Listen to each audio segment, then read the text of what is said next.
दोस्तों, इस्लाम एक मुकम्मल दीन है जो जिंदगी के हर पहलू को हिदायत देता है, चाहे वह इबादत हो या कारोबार, यानी कि चाहे वह रोजगार हो। बात जब बिजनेस या कारोबार की आती है तो याद रखें, इस्लाम सिर्फ हलाल और जायज जरिए को नहीं बल्कि बरकत वाले कामों को भी तरजीह देता है। बरकत का मतलब यह होता है कि अल्लाह के हुक्म से और अल्लाह के करम से कम चीज से ज्यादा फायदा उठाना, यानी कि ज्यादा मुनाफा होना।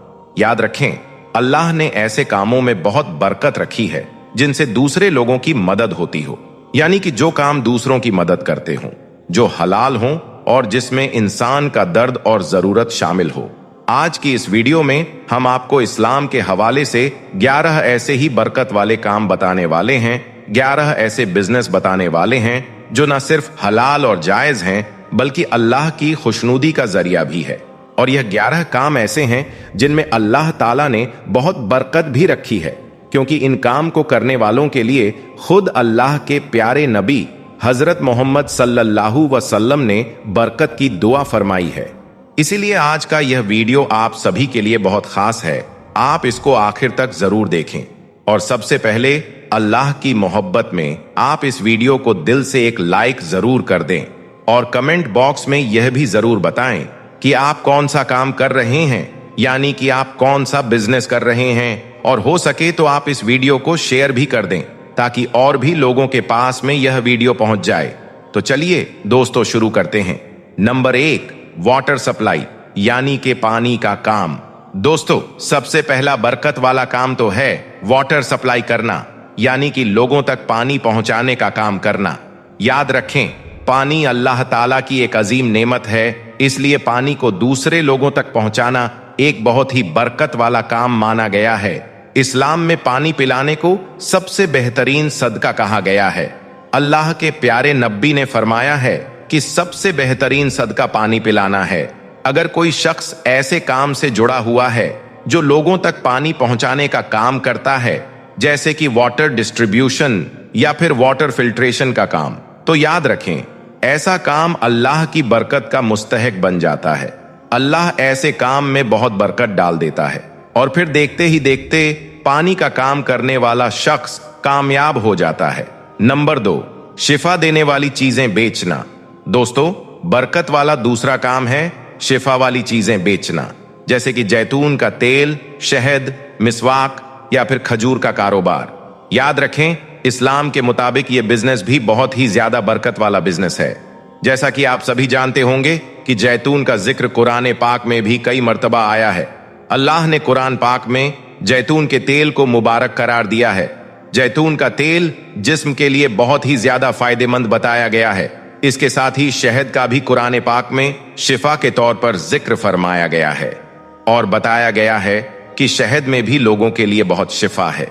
इसके अलावा मिसवाक भी एक ऐसी चीज है जो हमारे प्यारे नबी की एक अहम सुन्नत है। मिसवाक ना सिर्फ मुंह की सफाई करती है बल्कि इंसान में रूहानी बरकत भी लाती है। इसलिए इस्लाम के मुताबिक ऐसी चीजें बेचने वाले लोग सिर्फ लोगों की सेहत ही नहीं बल्कि रूहानियत में भी बरकत लाते हैं। इस वजह से इस्लाम में इस काम को भी बहुत ही ज्यादा बरकत वाला माना गया है। नंबर 3, बकरी पालन। दोस्तों, बरकत वाला तीसरा काम है बकरी पालन। याद रखें, बकरी जन्नती जानवरों में से एक जानवर है और बकरियां पालना हमारे प्यारे नबी की एक सुन्नत भी है। हदीस पाक में आया है कि बकरी बाई से बरकत वाला जानवर है। बकरी एक ऐसा बाबरकत जानवर है कि अल्लाह के फजले करम से बकरी पालने वाले की सारी परेशानियां कुछ ही दिनों में दूर हो जाती हैं और उसकी जिंदगी आबाद हो जाती है। दोस्तों, आपने अपने आसपास में ऐसे बहुत से लोगों को देखा भी होगा जिनके पास में पहले कुछ भी नहीं था, मगर फिर उन्होंने 1-2 बकरियां पालना शुरू किया और फिर अल्लाह के करम से उनके कारोबार में ऐसी बरकत हुई कि आज उनके पास में सब कुछ है। इसलिए याद रखें, अगर आपका हाथ तंग है, आपके घर में गुर्बत है, तो आप आज ही बकरियों को पालना शुरू कर दो। इंशाअल्लाह कुछ ही दिनों में आपकी सारी परेशानियां दूर हो जाएंगी और आपके कारोबार में खूब बरकत होगी। नंबर 4, कपड़ों का कारोबार। दोस्तों, चौथा बरकत वाला काम है कपड़ों का व्यापार। याद रखें, कपड़ों का कारोबार भी एक अहम और बरकत वाला काम है। कुरान पाक में अल्लाह ताला ने कपड़ों को एक रहमत करार दिया है। जो इंसान की इज्जत और उसके सतर को हिफाजत देता है। हलाल तरीके से कपड़े बेचने वाला शख्स लोगों की एक जरूरत को पूरा करता है, इसलिए अल्लाह ताला ने इस काम में खूब बरकत रखी है। अल्लाह के प्यारे नबी ने अपनी उम्मत को हमेशा पाकीज़ा और लिबास से ढके रहने का हुक्म दिया है। इस वजह से कपड़े का काम करने वाले लोग इस सुन्नत का जरिया भी बनते हैं। नंबर 5, परफ्यूम का बिजनेस यानी कि इत्र का कारोबार। दोस्तों, 5वां बरकत वाला काम है परफ्यूम बिजनेस यानी कि इत्र और खुशबू का कारोबार। याद रखें, इस्लाम में इत्र और खुशबू के काम को भी बहुत बरकत वाला काम कहा गया है, क्योंकि अल्लाह के प्यारे नबी को इत्र बहुत ज्यादा पसंद था। और यही नहीं, साथ ही अल्लाह के प्यारे नबी ने अपनी उम्मत को भी खुशबू का इस्तेमाल करने की तलकीन की है। इस हिसाब से देखा जाए तो खुशबू बेचना सिर्फ एक बिजनेस या कारोबार ही नहीं है, बल्कि यह एक सुन्नत का जरिया भी है। यह काम लोगों को पाकीज़ा बनाता है, इसलिए अल्लाह ने इस काम में बहुत खैर और बरकत रखी है। याद रखें, इस काम में सिर्फ पैसों का फायदा ही नहीं है, बल्कि रूहानी बरकत भी शामिल होती है। नंबर 6, बुक स्टोर यानी कि किताबें बेचना। दोस्तों, 6ठा बरकत वाला काम है बुक स्टोर यानी कि किताबें बेचने का काम। याद रखें, इल्म का फरोख्त करना इस्लाम में एक बेहतरीन और बरकत वाला काम माना गया है। किताबें बेचना और खास तौर पर हदीस और कुरान का हदियाना और इस्लामी किताबें बेचने का काम एक बहुत ही बरकत वाला बिजनेस है। अल्लाह ताला ने इस काम में भी बहुत बरकत रखी है। जैसा कि आप सभी को मालूम है कि इल्म सीखना हर मुसलमान मर्द औरत पर फर्ज है। जो शख्स इल्म को फैलाता है वह लोगों की रूहानी और जहनी जरूरत को पूरा करता है, इसलिए इस काम में हमेशा बरकत होती है और ऐसा शख्स बहुत कामयाब होता है। नंबर 7, खाना खिलाने का काम। दोस्तों, 7वें नंबर पर आता है हलाल खाने का कारोबार करना। अल्लाह ने इस काम में भी बहुत बरकत रखी है। याद रखें, हलाल खिलाने का काम इस्लाम में एक अहम और बरकत वाला बिजनेस माना गया है। मतलब कि जो शख्स हलाल तरीके से खाना बेचने का काम करता है तो उसके इस काम में अल्लाह की बरकत शामिल होती है, क्योंकि हलाल और पाकीज़ा गिज़ा इंसान के जिस्म और रूह दोनों को मजबूत करती है। अल्लाह के प्यारे नबी ने फरमाया है कि हलाल रोजी की तलाश करना हर इंसान पर फर्ज है। याद रखें, हलाल खाने का कारोबार न सिर्फ दुनिया में पैसे कमाने का जरिया है, बल्कि इस काम का आखिरत में भी इंसान को बहुत ज्यादा फायदा हासिल होता है। नंबर 8, हज और उमराह सर्विस। दोस्तों, 8वें नंबर पर आता है हज और उमराह की सर्विस देना, यानी कि हज और उमराह की सर्विस प्रोवाइड करना। याद रखें, यह भी एक बहुत बरकत वाला बिजनेस है। अल्लाह ने इस काम में भी बहुत बरकत रखी है। इसका मतलब यह है कि जो लोग हाजियों को सहूलियात और मदद देते हैं, उनका यह काम दुनिया और आखिरत दोनों में बरकत का जरिया बन जाता है। अल्लाह के प्यारे नबी सल्लल्लाहु अलैहि वसल्लम ने हाजियों की मदद को बरकत का सबब करार दिया है। इसलिए याद रखें, अगर कोई शख्स हज और उमराह की सहूलतें प्रोवाइड कर रहा है तो इसका मतलब यह है कि वह अल्लाह की नजर में एक बरकत वाला काम कर रहा है, इसलिए अल्लाह उसके इस कारोबार में बरकत डाल देता है। नंबर 9, चैरिटी कलेक्शन सर्विस यानी कि सदका और जकात कलेक्ट करना। दोस्तों, 9वां बरकत वाला काम है सदका और जकात जमा करना या फिर इसके लिए एक प्लेटफॉर्म देना। याद रखें, अल्लाह की नजर में यह भी एक बहुत बरकत वाला काम है, क्योंकि इसमें गरीब और जरूरतमंद लोगों की मदद होती है। अल्लाह के प्यारे नबी ने फरमाया है कि जो शख्स गरीबों की मदद करता है तो अल्लाह ताला उसके माल में बरकत अता कर देता है। इसलिए याद रखें, अगर कोई शख्स ऐसे काम से जुड़ा हुआ है जो गरीबों और जरूरतमंदों की मदद करता है तो उसका माल सिर्फ दुनिया में ही नहीं बल्कि कल आखिरता में भी बरकत पाता है। नंबर 10, किसानी और जमींदारी। दोस्तों, 10वां बरकत वाला काम है किसानी का काम, जिसमें जमीन पर हल चलाना और पौधे लगाना शामिल है। याद रखें, इस्लाम में यह काम भी एक बेहतरीन और बरकत वाला काम माना गया है। इस काम में अल्लाह की बरकत और रहमत देखी जा सकती है, क्योंकि जब जमीन से फसल उगती है तो वह लोगों का पेट भरती है। अल्लाह के प्यारे नबी ने फरमाया है कि जब कोई मुसलमान पौधा लगाता है या फसल उगाता है और फिर उसमें से अगर कोई इंसान या जानवर खाता है तो यह उस शख्स के लिए सदका बन जाता है। इसलिए यह काम सिर्फ एक बिजनेस ही नहीं बल्कि अल्लाह की रहमत का एक जरिया भी है। और नंबर 11, वेडिंग प्लानिंग, यानी कि शादी और वलीमे का इंतजाम। दोस्तों, इस्लाम में शादी को एक बहुत ही अहमियत दी गई है और वलीमे को सुन्नत करार दिया गया है। इसलिए शादी और वलीमे के लिए सर्विस प्रोवाइड करना भी एक बेहतरीन बरकत वाला काम माना गया है, जब तक कि यह इस्लाम के अहकाम के मुताबिक किया जाए। सिंपलनेस और बरकत के साथ वलीमे का इंतजाम करना आपके काम में रूहानी फायदा भी लाता है, क्योंकि इसमें इंसान लोगों की मदद करता है और एक सुन्नत को आसान बनाता है। तो दोस्तों, ये 11 बरकत वाले बिजनेस इस्लाम के असूल के मुताबिक ना सिर्फ हलाल हैं, बल्कि अल्लाह ताला की तरफ से बरकत का जरिया भी है। और साथ ही अल्लाह ताला ने इन कामों में खूब माल लो दौलत भी रखी है। इसलिए आप हमेशा ऐसे बिजनेस को चुनें जो हलाल हो, जो लोगों की जरूरतों को पूरा करते हो और जो रूहानी बरकत भी लाए। ऐसा काम या ऐसा बिजनेस आपको दुनिया और आखिरत दोनों जगहों में नफा देगा। याद रखें, हर काम का असल मकसद हलाल रोजी कमाना और अल्लाह की रजा को हासिल करना है। जब आप अपने काम को इस नियत के साथ में करते हो तो फिर अल्लाह उसमें बरकत डालता है और आपको दुनिया और आखिरत दोनों जहान में कामयाबी अता करता है। आखिर में अल्लाह ताला से दुआ है कि अल्लाह पाक हर मोमिन भाई के काम में बरकत अता फरमाए और उनके हलाल कारोबार में खूब बरकतें अता फरमाए। आमीन, अल्लाहुम्मा आमीन। एक बार आप भी कमेंट बॉक्स में आमीन जरूर लिख दें। दोस्तों, अल्लाह ताला ने कुरान पाक में फरमाया है कि हमने हर कौम के अंदर नबी यानी डर सुनाने वाला भेजा है। तो अब सवाल यह उठता है कि फिर अल्लाह ताला ने हिंदुस्तान की सरजमीन पर अपने किस पैगंबर को भेजा था, यानी कि अल्लाह ने भारत में अपने किस नबी को भेजा था और हिंदू धर्म के मानने वाले लोग किस नबी की उम्मत हैं। आज हम आपको इसी सवाल का जवाब देने वाले हैं, जिसे जानकर यकीनन आप भी हैरान रह जाओगे। इसीलिए आज का यह वीडियो आप सभी के लिए बहुत खास है।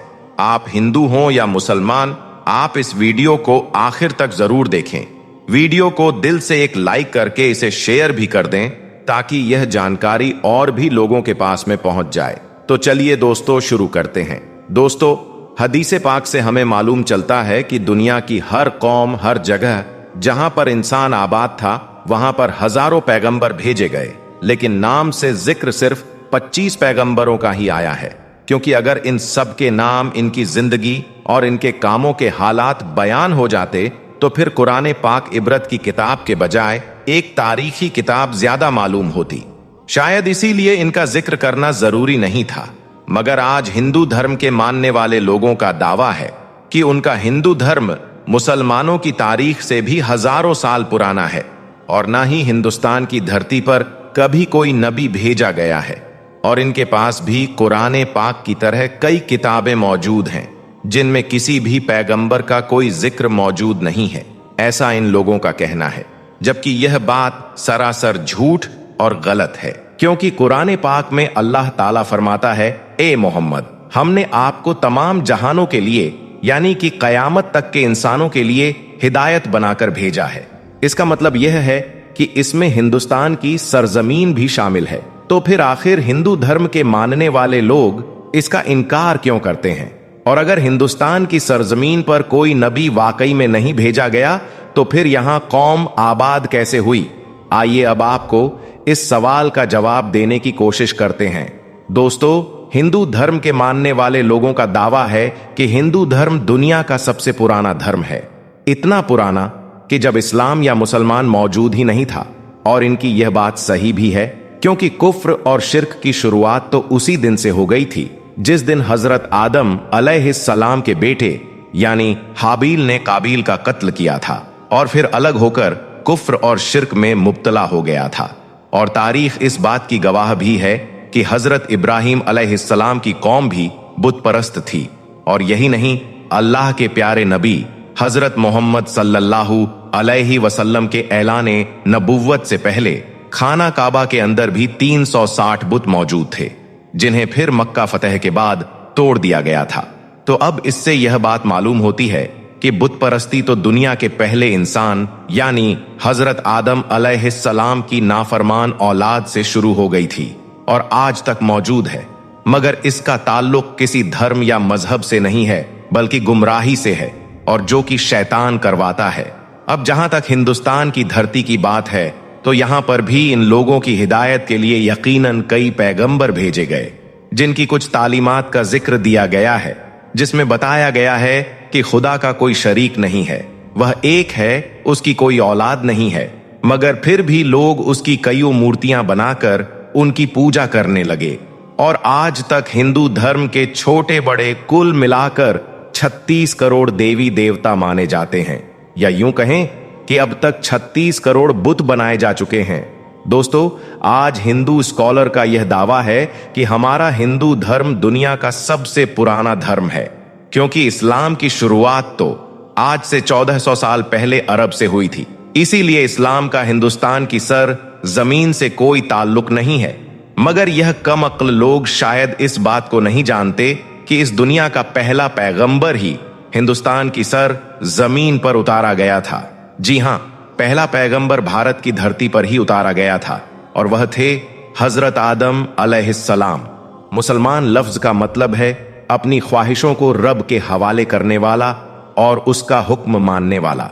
लेकिन अब यहां पर हैरान करने वाली बात यह है कि आदम संस्कृत जबान का लफ्ज है, और आपको मालूम है कि संस्कृत भारत की जबान है, अरब की नहीं है।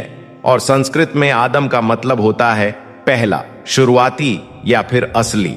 और हम आपको बता दें कि हजरत आदम अलैहिस्सलाम को कदीम संस्कृत की किताबों के अंदर मनु कहकर बुलाया गया है।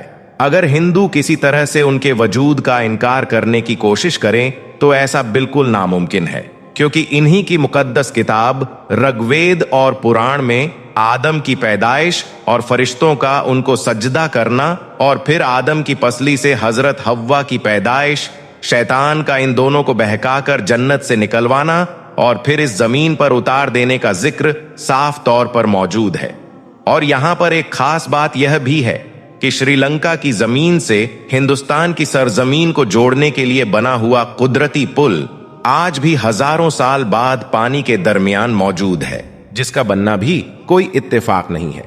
अब दोस्तों, यहां पर सबसे अहम सवाल यह है कि हिंदुस्तान की सरजमीन पर जिस भी पैगंबर को भेजा गया, उसके बारे में हमें तारीख में क्या सबूत मिलते हैं। यहां पर सबसे पहले तो हम आपको बता दें कि हिंदू नाम का कोई भी मजहब तारीख की किताबों में मौजूद नहीं है, और ना ही हिंदू धर्म की किसी भी किताब में और ना ही किसी आसमानी किताब में हिंदू नाम का कोई जिक्र है। लेकिन हां, यह बात जरूर है कि कभी किसी जमाने में सिंधु नदी के करीब रहने वाले जो लोग थे, वह अपने इलाके के नाम की वजह से अपने नाम को बिगाड़कर हिंदू कहलाने लगे, जबकि असल में इनका यह मजहब संस्कृत जबान के अंदर हिंदू नाम से नहीं बल्कि सनातन धर्म के नाम से मौजूद है, जिसका अरबी में मतलब है रमज़ा पर कायम रहने वाला। इसका ऐसा ही मतलब कुरान पाक के अंदर भी मौजूद है। कुरान पाक में इस्लाम को हमेशा बाकी रहने वाला दीन कहा गया है। इसका मतलब यह है कि सनातन का मतलब भी मजहब इस्लाम से ही है। इसके अलावा इनके वेदों में हजरत नूह अलैहिस्सलाम का जिक्र भी साफ तौर पर किया गया है, जिसमें उन्हें नूहा कहा गया है, और वेदों में पैगंबरों को मनु कहा गया है, और हजरत नूह अलैहिस्सलाम को बड़े सैलाब वाला मनु कहकर बयान किया गया है, और इनकी कश्ती से लेकर सैलाब तक का पूरा वाकया तफसील के साथ बयान किया गया है। तो अब इससे यह बात साफ हो जाती है कि नूह लफ्ज संस्कृत के अंदर भी मौजूद है, जिसका मतलब है कश्ती वाला, जो कि अरबी जबान के अंदर भी है। तो अब इन सब बातों से एक बात आईने की तरह साफ हो जाती है कि हिंदुस्तान की सरजमीन और हजरत नूह अलैहिस्सलाम के दरमियान एक ताल्लुक मौजूद है, और तूफान के बाद जिन वेदों को नाफिज किया गया था, वह हजरत नूह अलैहिस्सलाम की तालीमात हिंदुस्तान की सरजमीन पर उनके बेटे की नस्ल से आगे फैली। लेकिन इसके बाद इस कौम ने गुमराह होकर बुत परस्ती करना शुरू कर दिया था, और तारीख के हवाले से यह भी पता चलता है कि नूह की कौम की तरह देवी देवताओं की पूजा करने का तरीका दुनिया में कहीं और मौजूद नहीं था। और कुरान पाक में नूह की कौम को साबिक कहा गया है, जो कि ईरान की सरजमीन को कहते हैं, जहां पर सिर्फ हजरत इब्राहिम अलैहिस्सलाम पैदा हुए थे, जिनकी कौम यही मुशरिक थी।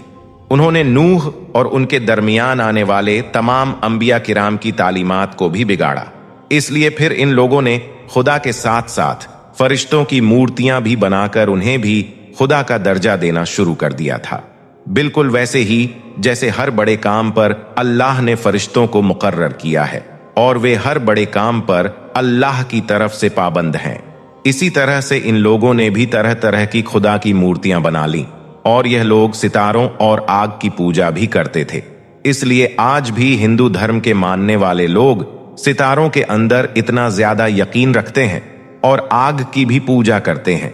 लेकिन अब सवाल यह उठता है कि यह सब कुछ जानकर भी हिंदू धर्म के मानने वाले लोग इसका इनकार क्यों करते हैं? क्यों नहीं मानते हैं कि अल्लाह के वादे के मुताबिक उनकी कौम के अंदर भी अल्लाह के पैगंबर को उतारा गया है, उन्हें भी डर सुनाया गया है। इस बात को समझने के लिए आपको एक हदीस पाक के बारे में जानना होगा। हजरत अबू सैयद खुदरी रजी अल्लाह ताला अन्हु से रिवायत है कि अल्लाह के प्यारे नबी ने फरमाया कि कयामत के दिन जब हजरत नूह अलैहिस्सलाम और उनकी कौम को बुलाया जाएगा और अल्लाह हजरत नूह अलैहिस्सलाम से यह सवाल करेंगे कि क्या आपने अपनी कौम तक मेरा पैगाम पहुंचा दिया था, तो इस पर हजरत नूह अलैहिस्सलाम फरमाएंगे, बेशक मेरे मालिक। इसके बाद नूह की कौम से पूछा जाएगा कि क्या नूह ने मेरा हुक्म तुम तक पहुंचा दिया था, तो यह सुनकर वह लोग इनकार कर देंगे और कहेंगे कि हमारे पास में कोई भी डर सुनाने वाला नहीं आया, हमें आपका कोई भी पैगाम नहीं मिला। फिर अल्लाह ताला हजरत नूह से फरमाएंगे, आपका गवाह कौन है? तो वह फरमाएंगे कि मेरा गवाह हजरत मोहम्मद सल्लल्लाहु अलैहि वसल्लम और उनकी उम्मत है। फिर तुम लोगों को पेश किया जाएगा और तुम लोग इस बात की गवाही दोगे कि हजरत नूह अलैहिस्सलाम ने आपका पैगाम पहुंचा दिया था। इसके बाद अल्लाह के प्यारे नबी सूरह अल बकरा की आयत 143 पढ़ेंगे। तो दोस्तों, इस हदीस पाक से यह मालूम चलता है कि हिंदू कौम भी अपने नबी हजरत नूह अलैहिस्सलाम की तालीमात इस्लामी है, जो कि बिगाड़ की वजह से अपनी असल शक्ल सूरत खो चुकी है। अब हम लोगों की यह जिम्मेदारी बनती है कि हम इन लोगों तक अल्लाह का पैगाम सही हालत में पहुंचाएं, क्योंकि हमारे प्यारे नबी को तमाम जहानों के लिए रहमत बनाकर भेजा गया है और अब कयामत तक किसी भी रसूल और पैगंबर को नहीं आना है।